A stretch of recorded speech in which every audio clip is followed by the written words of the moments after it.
اکھاں تو نبینا ہے نظر ہوندا ہی کچھ نہیں نبینا بچہ او کہندا ہے اکھاں تو دسدا کچھ نہیں اے قرآن کیویں پڑھدا ہے کتھے وے قرآن اسی تے سارے جلا دتے نے لوکاں آکھیا کبڑیا قرآن دے سینے دے وچ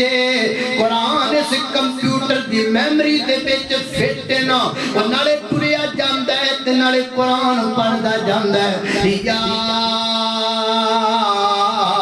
ایھا المزمل قم الليل إلا قليلا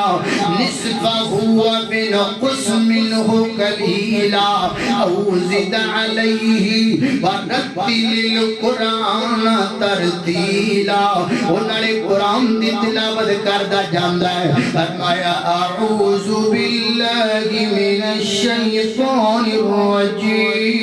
الرجیم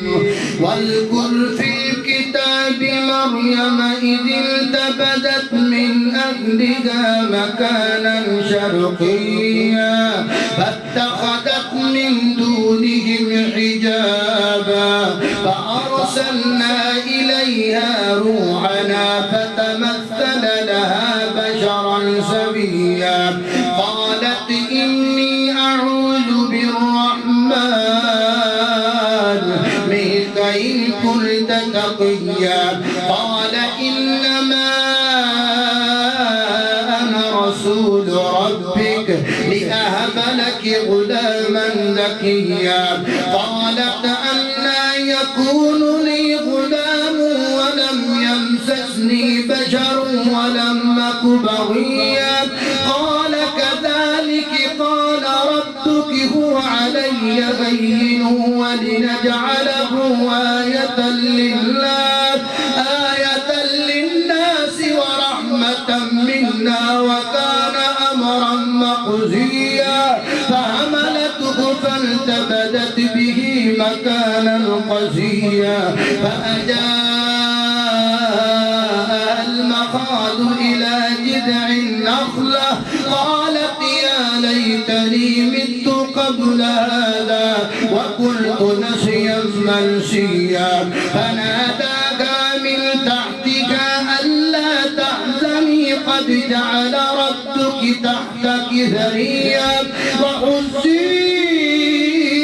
إليك بجذع النخلة تساقط عليك رطبا جنيا فكلي واشربي وقري عينا فإما ترين من البشر أحدا فقولي إني نظرت للرحمن صوما فلن نكلم اليوم إنسيا فأتت به قومها تحمل قالوا يا مريم لقد جئت شيئا فريا يا أخت